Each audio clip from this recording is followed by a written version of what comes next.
Have you noticed that there's one group that has not made any noise or made videos complain about Trump's policies hurting them or their business? Black farmers. How many videos have you seen of black farmers, excuse me, making videos going, oh, I'm going to lose my farm because Trump cut off benefits. I'm going to lose my farm because the Department of Agriculture no longer gives me subsidy. How many videos have you seen of black farmers doing that?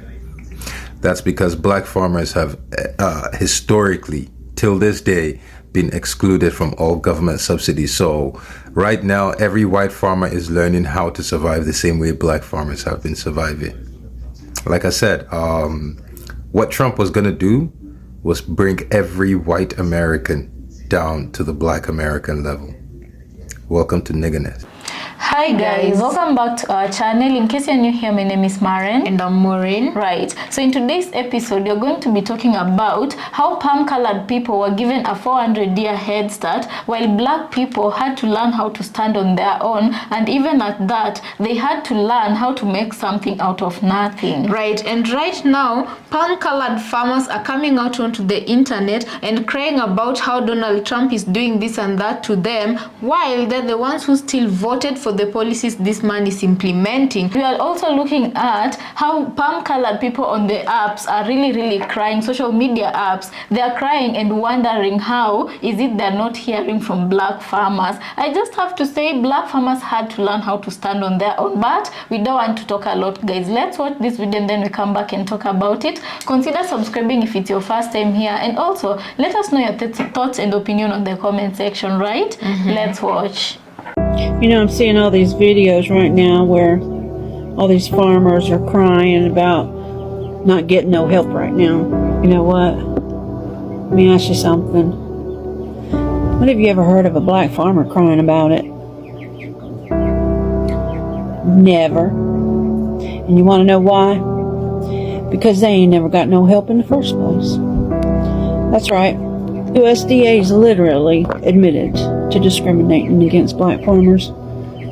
And literally black farmers had to sue, thousands of them, to get what white farmers are handed for free. And fast forward to today, all these farmers crying that they can't get no help. You see, black farmers, they've been struggling. Y'all just now feeling what they've been feeling for over 100 years. Black farmers, they used to own over 19 million acres of land. But guess what? Systematic racism, denied loans, shady politicians, and legal loopholes wiped them all out. Yeah. And now they're 1% of America's farmland. When the government finally tried to pass relief for the black folk back in 2021, white farmers sued to block it, claimed it was reverse discrimination. Make that make sense.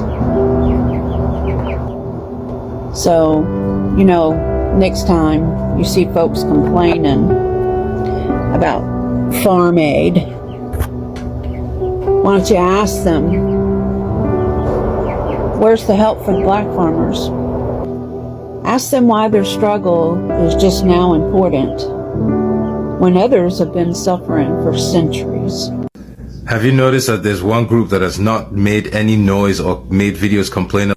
And during the Great Depression, they figured out that black folk could still afford like luxury cars and all these nice things because black folk wasn't allowed to have no bank accounts at the time. And so what black folk would do, they would hide their money. They would save their money in mattresses and TVs and all kind of stuff. And so when the Great Depression was happening and white folks, they just, all their money was gone. They had nothing. So they was having to sell what they could for as much as they could in order to try and survive, right? Well, they started selling it to black folk because black folk had the money. And they just, you know, the corporation, they couldn't understand at the time, but yeah, man, it's just history repeating itself over again. Historically, till this day, been excluded from all government subsidies. I wanted to yes and this creator. You should go watch the video later, but let me give you some facts to go along with what he's saying. The U.S. government gave 270 million acres of land away for free. Guess who didn't get any? That's right. After the Civil War, 3,500 black families managed to claim about 650,000 acres through the Homestead Act. Now that may sound like a lot, right? Well, that's when you realize that white settlers got 270 million acres, okay? Now the way I figure that, that's about a 400 to 1 difference. To paraphrase Martin Luther King, it wasn't just the land. The government built land-grant colleges to teach white farmers how to work the land. Then they sent out experts to help them succeed, and then they gave them low-interest loans and subsidies to keep white farmers growing. Black farmers, they were just left to figure it out on their own. Here's the wild part.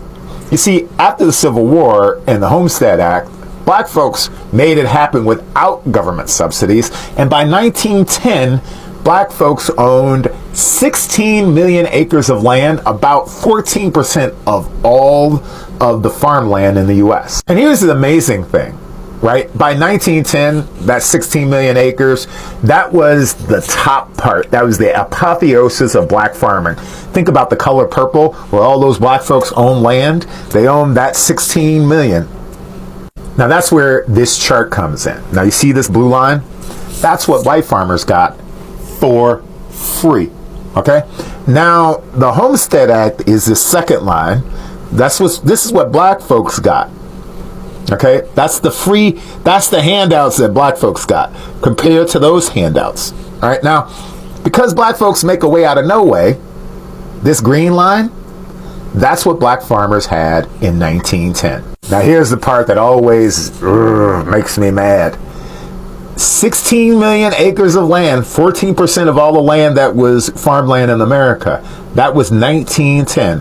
Think the color purple and how Mr. and all these folks had land. All right? You know what the last line is? That's what black farmers own today. About 4 million acres of land. Literally, there have been reports that over 90% of black farmers get rejected for subsidies and loans. So that means that a black farmer essentially can't make money picking cotton. Make it make sense. There's always one factoid that makes me think, man, you know, black folks, we are awesome. The one person, one of the few people who made any money or any earnings off of the Homestead Act, black folks, was a man named Oscar Micheaux. So now for those of you who know anything about film, Oscar Micheaux essentially invented black film. And he used his earnings to support a thriving black film industry for about 30 years in Hollywood. So don't tell me that land ain't important and black folks owning land aren't important. Think of all the Oscar Micheaux we could have had. I'm your Uncle Sonari. Give your brother a follow. It seems to me that European farmers are 20 years ahead of us in bad legislation, you know, in subsidies for farming, to where there isn't true profitability, and in order to make a living farming, you're beholden to subsidies, therefore beholden to what the government is doing, and you know, bad environmental policies, that sort of thing. And I think we should watch in North America. We should be paying attention to what is happening in Europe. And right now in Britain, they're, you know, fighting an inheritance tax that's going to really change the ability for generational farms to survive, farming to survive in general. And so I've been watching a couple guys, and from North America, it's interesting to watch these guys. I'll tag them below, but one is Farm Theory, and the other guy's called The Beef Farmer. And, you know, they're taking part in you know, the demonstrations that are happening in cities, but also even on a higher level, actually get involved in some of the discussions, and it's just I think it's something that North American farmers need to watch and be very, very aware of, because, you know, we get tempted to be going down this subsidy lane too, and once you start going down the subsidy path and we don't have true profitability in farming, we don't have autonomy anymore. We don't have freedom anymore. And I don't want to see 20 years from now us looking like our friends in Europe are looking. So just give them a follow, tag them below here. So guys, welcome back. Let us know what you think about this episode in the comment section. You know, one thing I have to say is that if you get ahead by cheating, then most definitely it's gonna catch up to you. And as I mentioned in the beginning, they were given a 400-year head start. Somebody mentioned about how palm-colored farmers were taken to school, taught how to farm lands. They were given lands in an unfair way on how they were distributing the lands compared to how the black community was being given lands. Right. So, and you know, someone else might come up on the internet and ask, palm-colored people did what they did to help their own people grow. Why didn't black people do the same? Keep in mind, after slavery, during slavery, black people were not even allowed to touch a single book in order to read. Why? Because palm-colored people knew if black people knew what they themselves knew in these books, it is something that was known. Black people would have done extremely better than, because already they were hardworking, already they knew what hard work entailed, while palm-colored people would sit around all day. All they knew how to do was whip people and order people around. Right. And that being said, guys, let's talk about another thing that was mentioned in this video. The problem that has been really ailing the black community and putting them down. These loan denials and legal loopholes that they were using against black Americans so that they could keep them down compared to the white counterparts here. And just one question I'm going to be asking is, how many times do we hear about black Americans going to banks and wanting to take loans despite meeting the criteria or standards? They're still being denied, even up to 20 times or more. Just one person being denied the loan just because these people feel like, it's not like he has things that make them legitimate reasons to be denied the loan, but simply because of the color of their skin, you know. Yeah, and if there is a black person who is lucky enough to be considered or to be given these loans, they're made to pay 2 or 3 times more than a white person would should they have taken the same loan. You know, just the other day I was watching on TikTok a video of a woman just a little after slavery. This woman was working for her slave owner who had released her, right? And she was asked how much was she being paid. And then she said she was being paid, I don't know if it was $1 every day. And in this $1, if she had medical emergencies or anything and she needed to take a loan from her either employer or the bank, and then she'd take okay guys, okay, right now we know $1 is worth nothing, but we don't know during those days what it was worth. If she'd go to take $1 worth of loan, she'd be forced to pay $2. That is like 2 times what she had taken from the bank, while her white counterparts, if they go to take that same $1 from the bank, they'd be made to pay maybe 0.2% interest. So you see the difference between that. And she, a person who was formerly a slave, would be made to pay 2 times what she had taken from the bank, meaning they were putting every measures to put black people down. And right now, black people had to learn how to survive without those said loans. And right now, they're coming out to ask, how is it that black people are not asking for getting loans? affected by this? Let's just say the black community they've been affected by this for too long that they learned how to endure and how to maneuver. And those who could learned how to survive with this without these said loans, because why? They were baptized by fire, and they knew that no one was coming to save them, no one was there for them, so they knew they had to work twice as hard to find a solution so that they don't have to be in a place whereby if they can't resort to finding help within the banking institutions and every other financial institutions,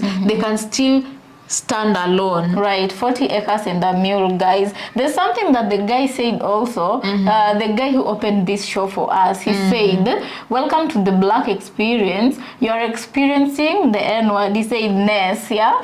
So what I want to say is that for sure, the white population of America, the farmers are experiencing what black people go through every day, yeah? So for them, they think it's very unfair. If they think that, then what will the black community say? Because they've been singing this song, The Unfairness, for a long time, but I guess the white community was not hearing it because they were not understanding. They were okay, you know. So right now they're complaining left, right, and center. Trump this, Trump that, Trump subsidies, Trump what. And one can even be forgiven for thinking that Trump is purposefully sabotaging them. Anyway, I also saw another video on TikTok. It was just about this Nebraska saga where a farmer was crying that their family land that has been in their family for generations, and they own 300 acres of land. Sorry guys, not hectares. They own 300 acres of land. So they were this person was crying and saying that they were in danger of losing these lands because of the policies that were quickly changing, because of how the policies of the orange man was going to affect them, their land, and their family in general. And the comments that this person got plus teachers that they got on this video was very hilarious, because mostly it was black people telling them that first of all this might have been stolen lands. So if they happen to be stolen lands, why are you crying that you're going to lose them? Number one. Number two, right now at least you're going to be feeling like how the slaves who might have potentially worked on these lands you have enjoyed for generations, how they felt. Now you have a chance to work on this land so that you know if these people were lazy or not when they worked on your lands. Those are valid points, yeah. Very valid. Anyway, guys, the FAFO season does not seem to end, and I feel like people are getting their cup of tea. And yeah, all this. Anyway, let's just wait and see how it's going to be. But for black farmers, I feel like they have no reason to speak up, because I feel like they spoke when it was relevant to the relevant audience. Yes. Yeah, nobody listened. So right now they're just somewhere hearing this and they're like, it's nothing new. Them, they're used to it. It's only new to you because it's happening to you right now. Right, guys, let us know what you think about this episode on the comment section. Yeah, as usual, we want to thank you so much for joining our episode, and I just want to mention as a side note, today's our birthday. Yeah, I think we are gonna be doing a short vlog for you. We are not promising, but I think we might do that because it's a special day for us. Yeah, right. Anyway, let's catch you on the next episode. Consider subscribing if it's your first time here, and also let us know your thoughts and opinion on the comment section. Yeah, see you on the next episode.